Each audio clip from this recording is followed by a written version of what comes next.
Hello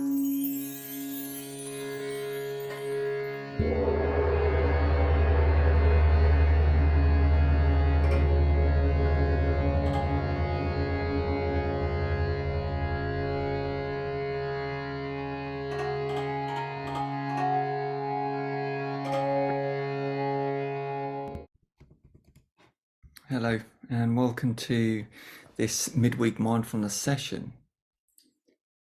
And this week we are discussing door 4 to the 5 doors to inner peace. And the door we're discussing today is I am a property of the earth, and as such I am subject to the laws of nature. So before we begin, it might be helpful just to review the other doors 1 to 3, because they're all going to come into play with this one today. So door 1 is I am deserving of care and I'm capable of caring for myself. This is about self-compassion. And door 2 is about letting go and being open. This is there are no wrong turns. Every step I take is an opportunity for growth. And learning the power of acceptance and the power of our attitudes with door 3. My attitude is my first choice, or my first choice is my attitude. So door 4, I am a property of the earth and subject to the laws of nature. And this door really is highlighting to us that some things just are the way they are. We're biological creatures that have risen out of the mud. We're connected to the trees, to the earth, through our breath, and to the sun through the soil and our food.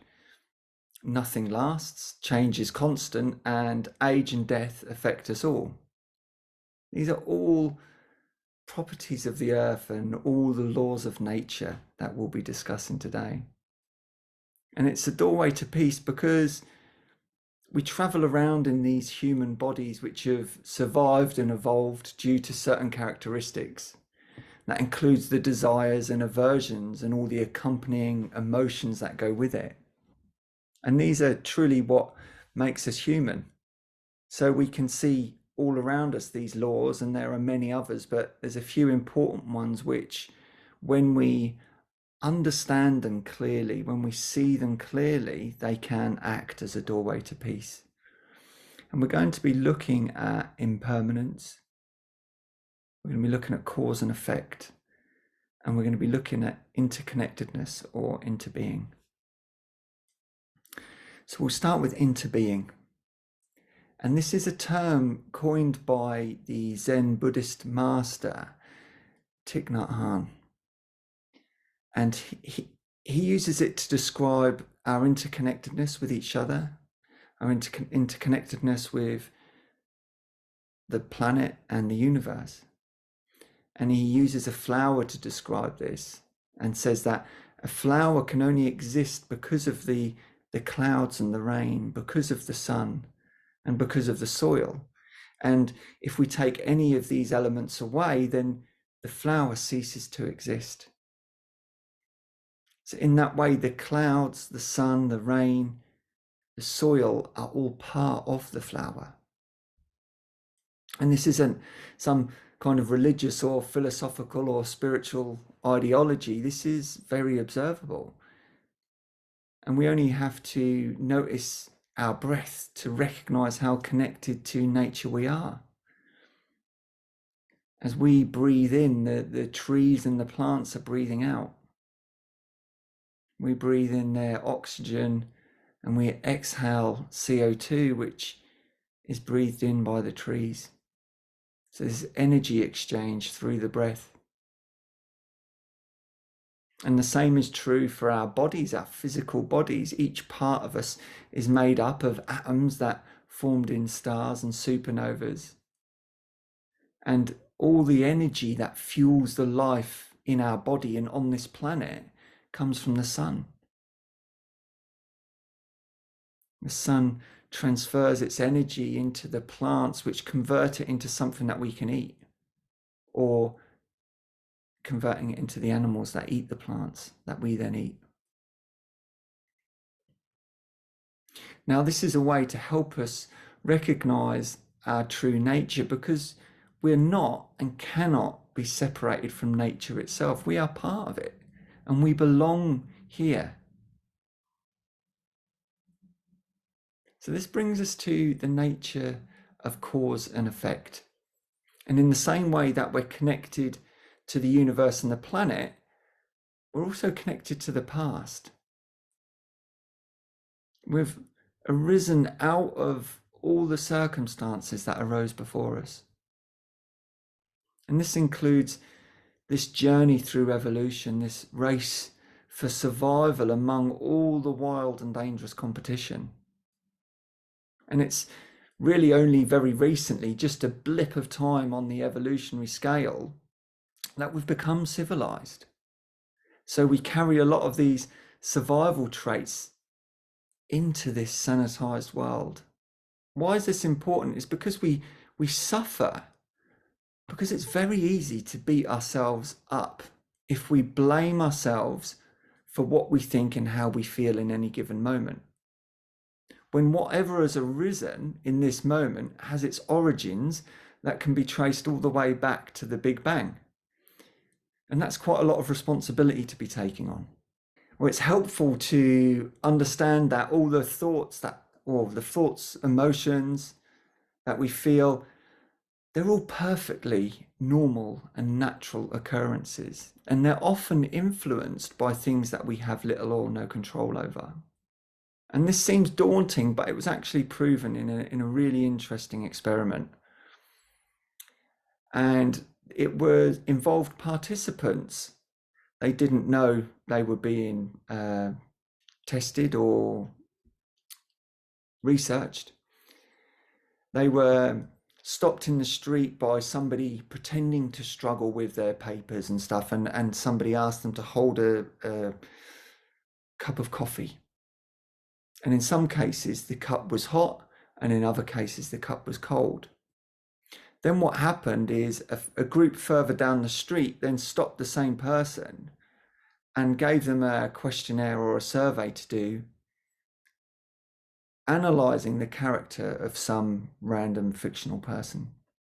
Now, the people who held the cold cup made harsher and colder analysis of the person, the fictional character's intentions, whereas the people who held the warm cup made warm and kind assumptions about this person's intentions. So this clearly shows that there's a influence, an influence of our social judgments through things that we may not connect at all. I don't think any one of us would ever jump to that conclusion that we're judging this moment based on something that happened further back down the road. Certainly not something as subtle as that anyway. So this might be quite alarming, to recognize how influenced we are by things that we don't know about. But there is peace here too. And that's why doors 1, 2, and 3 are so important, because we can bring compassion, self-compassion to this understanding, recognizing that in a sense, we're the receiver of this experience. And can we let go of attachment to these thoughts, these judgments, these opinions? Because they're not ours. They're arising as part of this chain of cause and effect. Can we cease to depend on this arising nature of experience to seek ourself from that? This is my thought. This is my idea. Because there's a lot going on that isn't ours, that influences it. And door 3, what attitude can I bring to this experience, knowing that it's arising, a lot of the stuff is out of my control. The very fact that it's here means it's already here. Now, how do we relate to it? Can we be lighter with it? Can we be kinder to it? quite often kindness and lightness in any situation bring us a sense of peace. And what we're doing here, we're shuffling around with this solidity of this sense of self. We're going, actually, I'm not my thoughts. I'm not my opinions. I'm not my beliefs. And it highlights that there's part of our experience that's awareness, aware of our thoughts, aware of our beliefs. This creates a space to notice and to recognize thoughts, feelings, events. And we'll examine this more closely in a minute, but we'll also go more deeply into this in the next session. But one of the last laws I want to talk about is this law of impermanence. And this refers to this constant flow and constant changing experience of life, that each moment gives way to another, and anything that we can possibly comprehend has the nature to rise and to fall, to arise and to eventually pass away. And there's a nice story that highlights this. It's called This Too Shall Pass. And it's a story of a king who saw a wise man, and he asked the wise man for a sentence that would always be true. And the wise man came back to the king with a phrase. He'd inscribed it on a ring. This too shall pass. Now, this didn't make much sense to the king at the time, and he was initially quite disappointed. But throughout his life, he came to realize the profound wisdom of this too shall pass. Because when he was in great pain, he referred to this too shall pass. And it gave him space around it. And when he was happy, he was able to truly appreciate each moment of his happiness, because he knew that this too will pass. And not to cling onto these happy events. And this passing, this is true whether it's a flower, whether it's an emotion, whether it's a difficult life situation. And it's even true for us and our loved ones. Because we suffer when we believe things are permanent. Now, none of this means that we won't hurt. None of these doors come anywhere near to suggesting that we won't hurt. And in fact, it's quite the opposite. If we are to live a natural life, then it's almost designed to hurt. And the Buddha, he had some massive insights into this, and his summary was, existence is suffering. These natural causes and effects are largely out of our control. These survival-based emotions, these desires and aversions, are all a natural part of this process of being human. And the belief that we shouldn't hurt is at the very source of our pain. So the doorway to peace here is through awareness, because awareness has the power to shine a light on these experiences. Awareness gives space to these experiences, and awareness, by its very nature, is transformative. A story that helps us to understand this is the old man laying in his bed at night. And the old man opens his eyes and sees a snake on the floor. So he panics and searches for the light. He turns the light on and realizes that the snake was just his belt on the floor. Now, he doesn't have to do anything about the snake, because the snake was never there. So in this sense, the seeing is the doing. And this is the transformative power of awareness. Just by seeing something, seeing it as it really is, it changes. Because a lot of the stuff we get caught on is is a bit of an illusion, a bit of a mirage, or things not quite appearing as they actually are. And this snake in our lives might be some belief about ourselves. Something, I'm not good enough. And when this comes into our life, it might come through an emotion like anxiety or depression. So we can question the belief under that emotion and say, well, is that true? And when we can see that it's a false belief that's causing our emotions, we don't have to do anything about the emotion, because the foundation of it, or the root of it, has revealed itself to be false. So how do we develop this? How do we increase our awareness? Well, this is what we're doing here.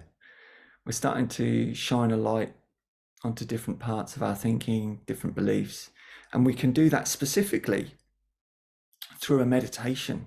And this is what's so wonderful about a meditation, is we become more aware, we become more accustomed to this mind that pulls us away, these thoughts that leap up, these emotions that cling or run away from certain situations. And we get a different perspective on it. We start to see that a lot of this is happening by itself. So can we bring something fresh to that? Can we bring a different technique so we're not constantly playing this game of past experiences? This is all, the past is going to arise in this moment as it does. If we buy into that story, we perpetuate it. And buying into it is arguing with it, telling it it shouldn't be here, or blaming ourselves for it. So part of the story and the history is very much part of who we are, but it's not all of who we are. And the rest of who we are is much bigger and much more powerful than this single little thread of storyline. So join me in the meditation next and find out for yourselves. We will go into the practice now, and the practice is recorded at a different time. I had to re-record this speech because the recording was pretty duddy on the last one. So ready for a time warp change and into the next practice. Thank you for joining me.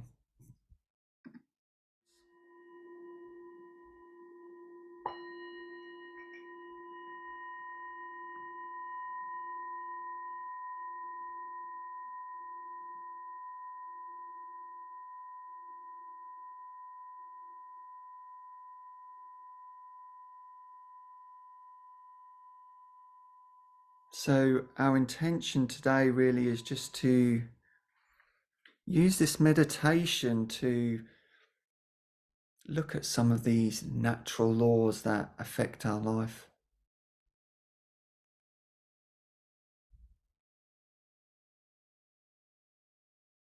And we can bring our own motivation for this practice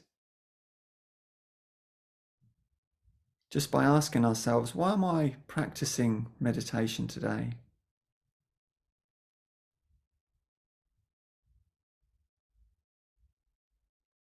There's no right or wrong answer. It's just if anything pops up when we ask that question,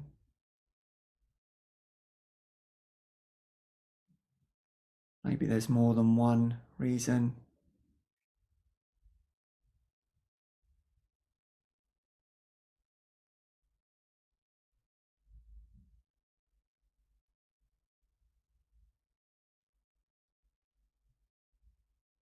And can we start to settle with our breath?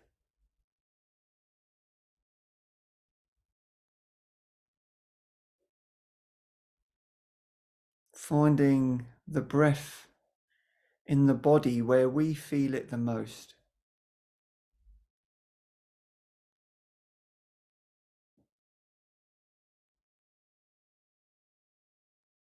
Noticing the air coming in and the air leaving the body.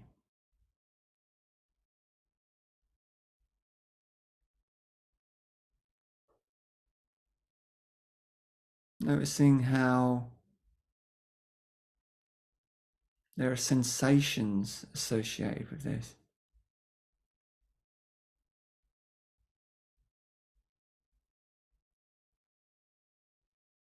Maybe we can feel it on the nose, maybe it's in the mouth or on the throat. Maybe there's the feeling of the breath in the chest or the belly.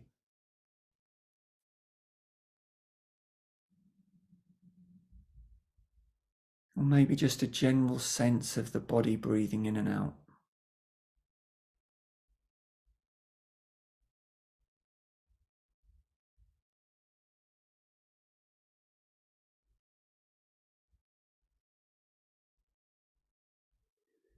And we can start to deepen the breath slightly.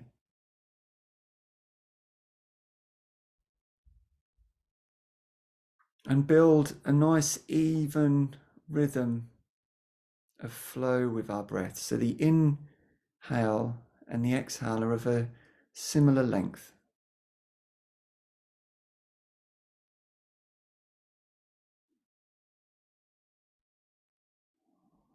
And sometimes it's helpful to count to 3 or 4 on the inhale and then match that on the exhale.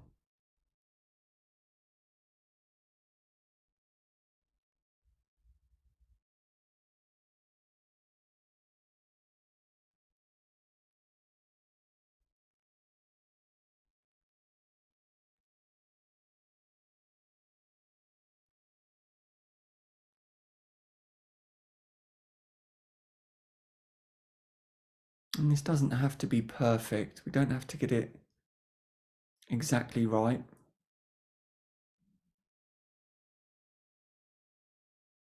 And we will notice that we've become distracted. We will notice that the mind goes into thinking. There's nothing wrong with this. This is completely natural.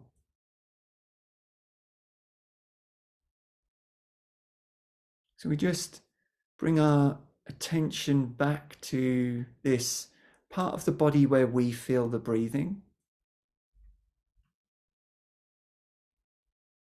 And just back to this even flow of breathing.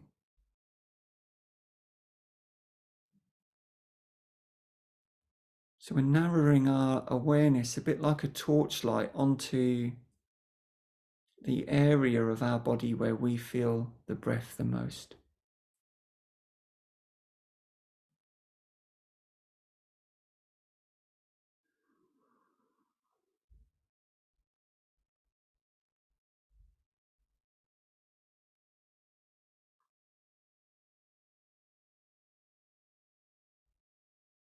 And each time the mind wanders, we don't judge ourselves.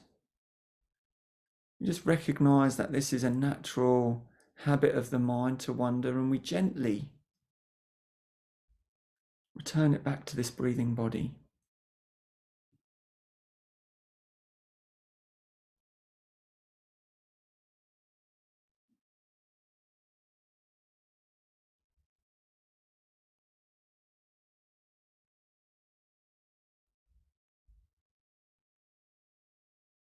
And we do this 10 times or 1,000 times during the practice.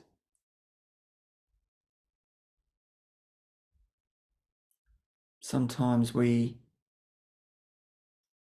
only just realize that we've been gone for maybe 5 minutes. That doesn't matter. The important thing is that we've noticed and that we're here now.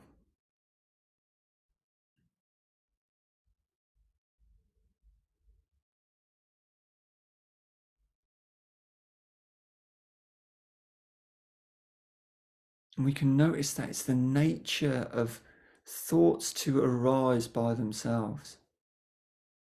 That we commit our attention to focusing on this breath.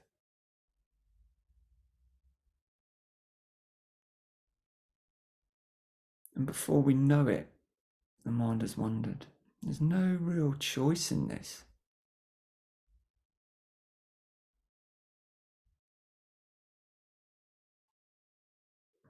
We might notice a few seconds after, we might notice a few minutes after. And none of that matters. It just matters that we notice.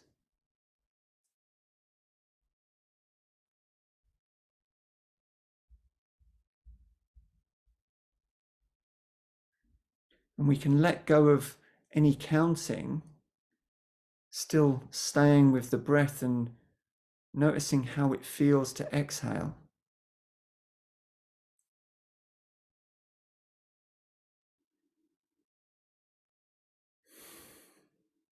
Noticing how the body changes with the exhale.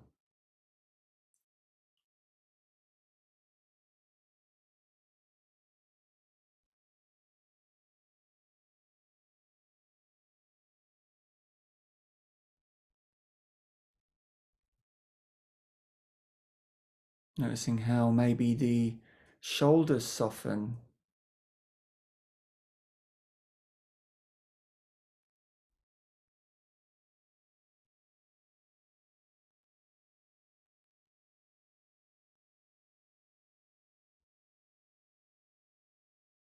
And we can bring our awareness into the body.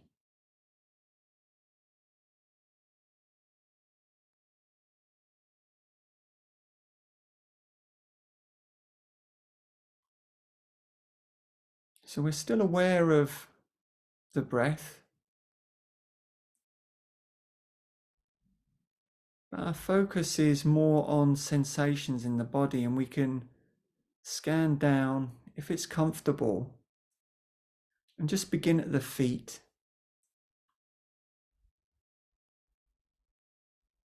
In the area of the feet, and see if we can notice any sensations in the area of the feet.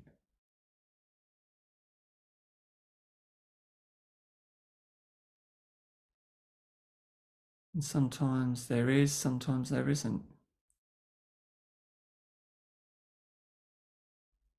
Not looking for anything special. Just noticing, how do I know I've got feet?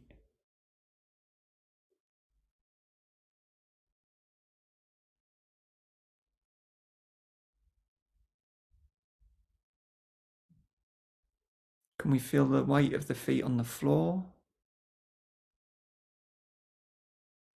Can we feel any contact of clothing or air?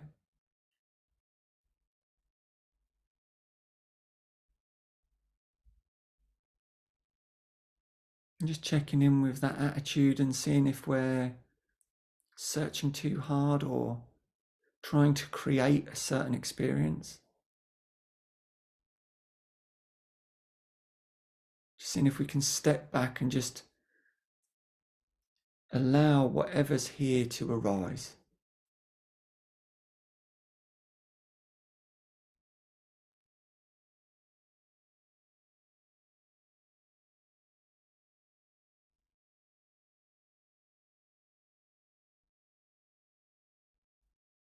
And we can bring that awareness up through the lower legs, noticing any change in sensations as we draw our awareness up through the legs, through the knees, into the thighs.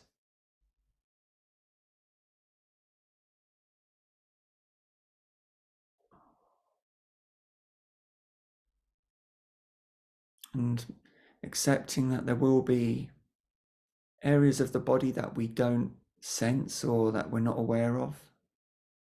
This is perfectly natural. It doesn't mean we're doing anything wrong. We can just sense it as a blank. There's no sensation.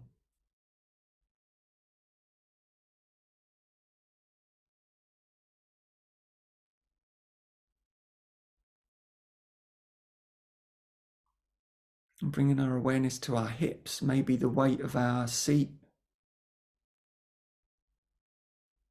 any contact of clothing, any tingling or tightness.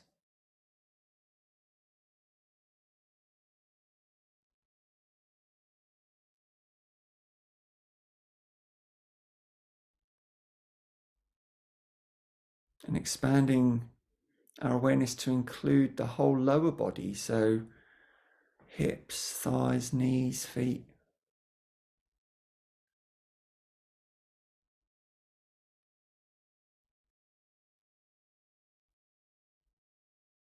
Noticing perhaps how we receive these sensations. Is there a tingling, a pulsating?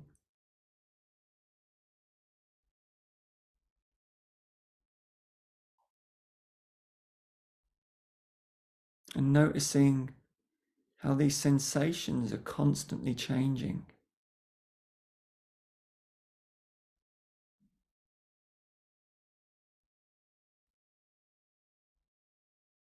In constant flow.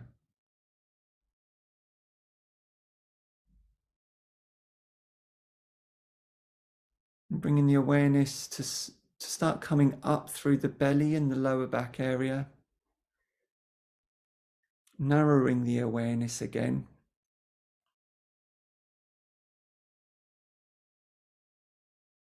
So any sensations in the belly or around the lower back.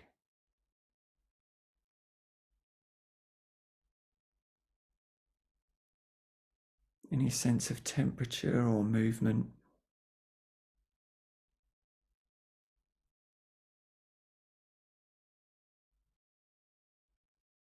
Coming up through the torso into the chest and upper back area.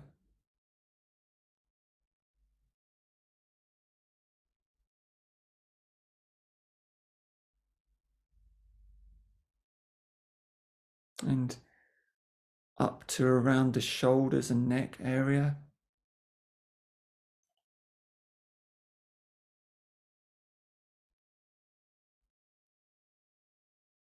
And in scanning down the arms all the way to the hands.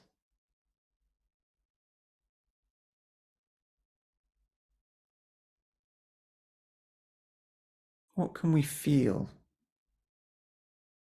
in the area of the hands?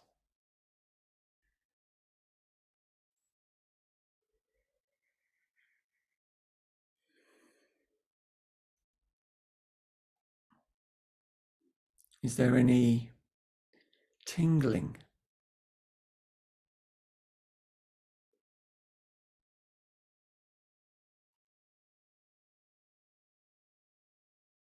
Can we feel the air around our hands?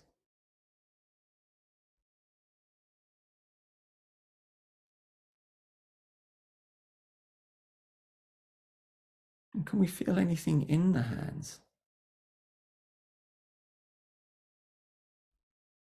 Any sensation of energy or movement?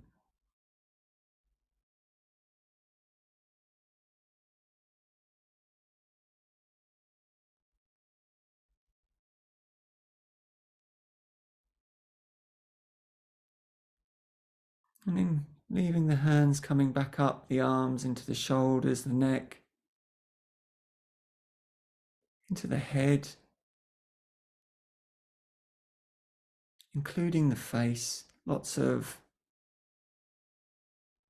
delicate nerves around the face. Can we notice any sensations in the nose or the cheeks or the mouth?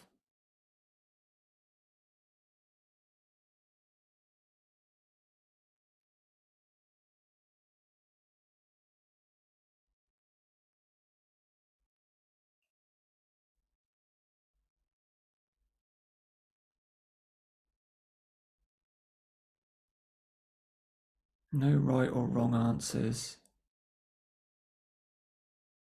Knowing that our attention will jump, it will get hooked into thinking and thoughts. And it's usually accompanied by a sense of oh no, I've been doing it wrong. That's just another judgment. That's just another a thought. So we're just aware of that. And we come back to sensation.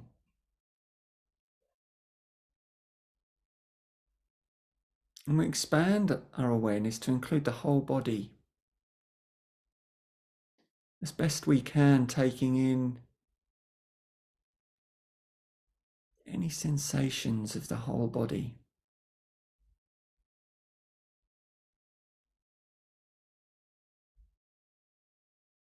Perhaps feeling the energy within the body, or the space around the body.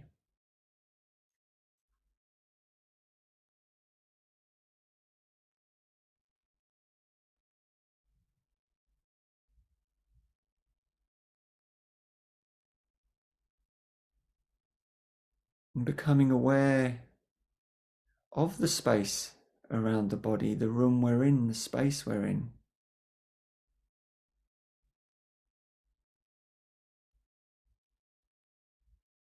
So it's a broad awareness.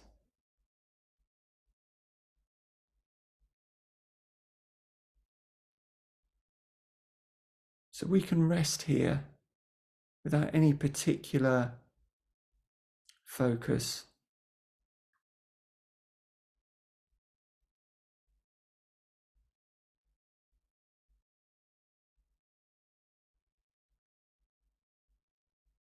Noticing any sensations, perhaps any noises.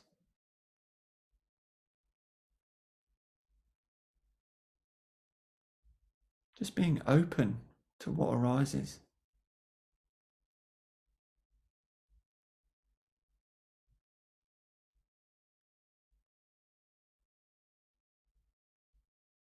And we're still aware of the breath as well.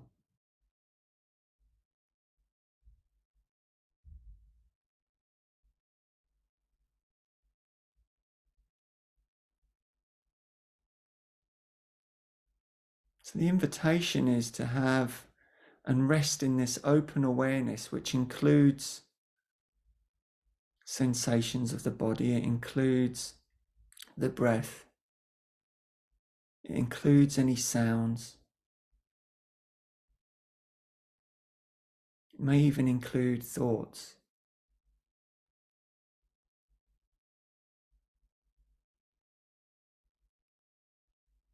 And if we get sucked into any thinking patterns or any stories, and we only just realize that it's happened, then the invitation is just to spend a moment just recognizing that, not rushing back to the breath, just noticing this faculty of awareness, of what it's like to notice.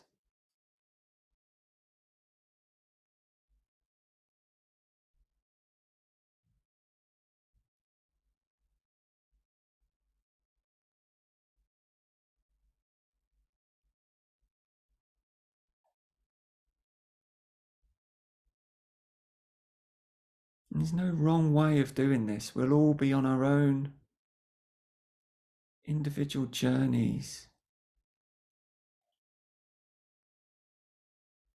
all with our own particular story.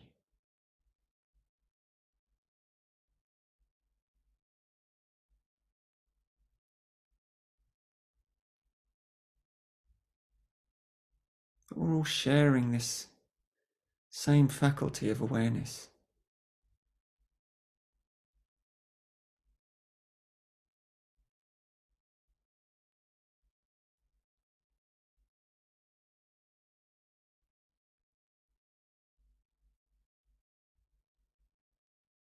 Simply noticing what's happening.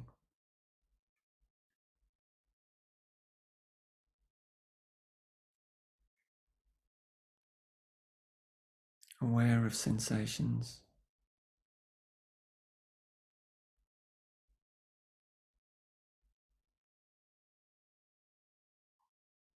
aware of the breath,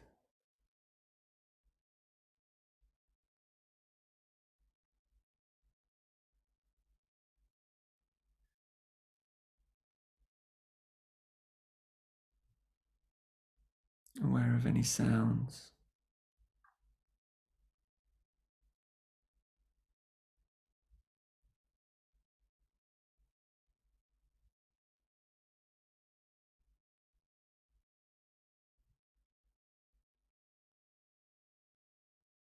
aware of any thoughts,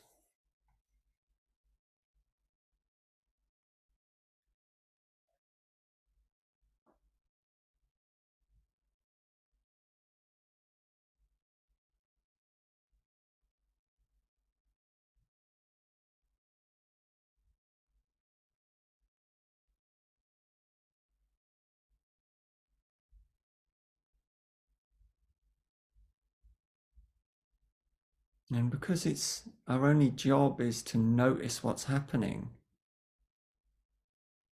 then whatever arises is part of the meditation. There are no wrong turns.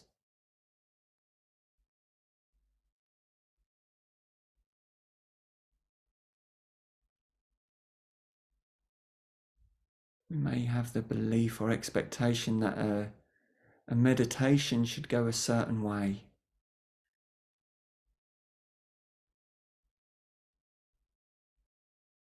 when in reality it goes its own way.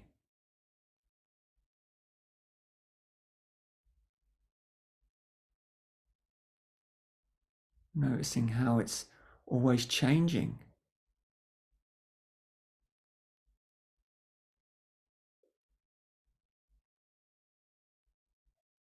One moment it's sensation, the next moment it's breath, the next moment it's lost in thinking. The next moment we're aware of thoughts.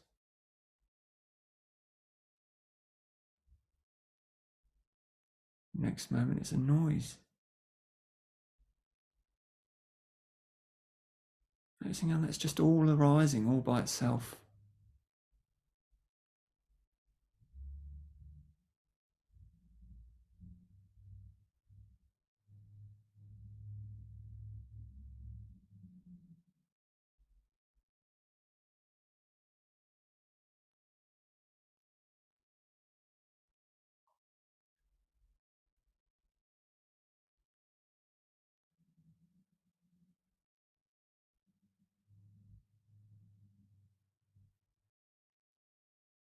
And can we say anything about awareness itself? What is the nature of this awareness, if that means anything?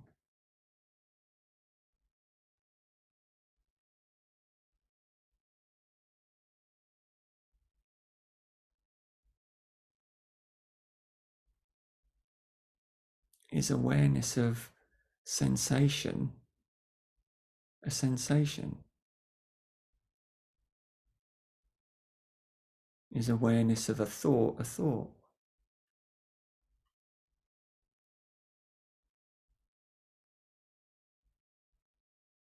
We don't have to understand this at all. We don't have to work this out.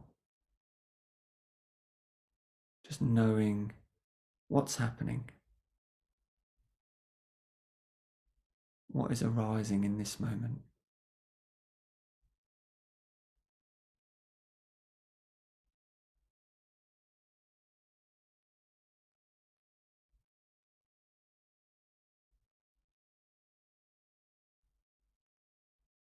And collecting our attention inwards again as we come toward the end of the practice.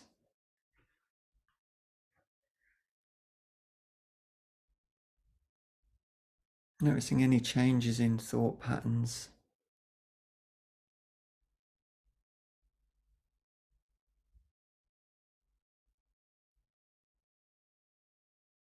And as we do, just making a dedication that any of the benefits of mindfulness, whether it be peace or awareness, insight,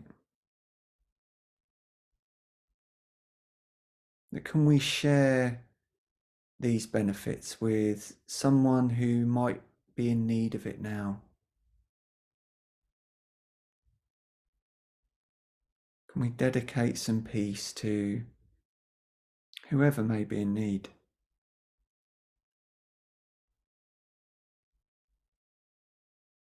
Might be helpful to place a hand on the chest, around the heart area.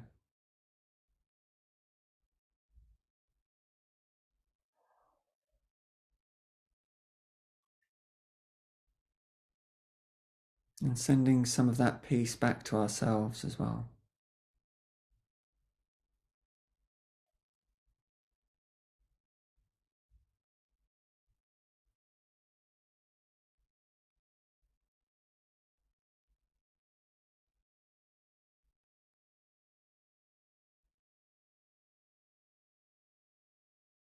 And as we close the practice, just recognizing if there's any sense that we did it well or badly, or right or wrong. Noticing that these are really common assessments that we make, and they're just another layer of thinking.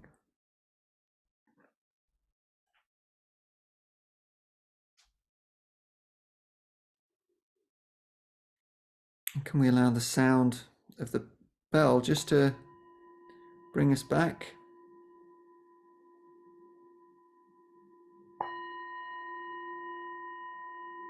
And how the bell signifies the end of the meditation, but it doesn't end our awareness.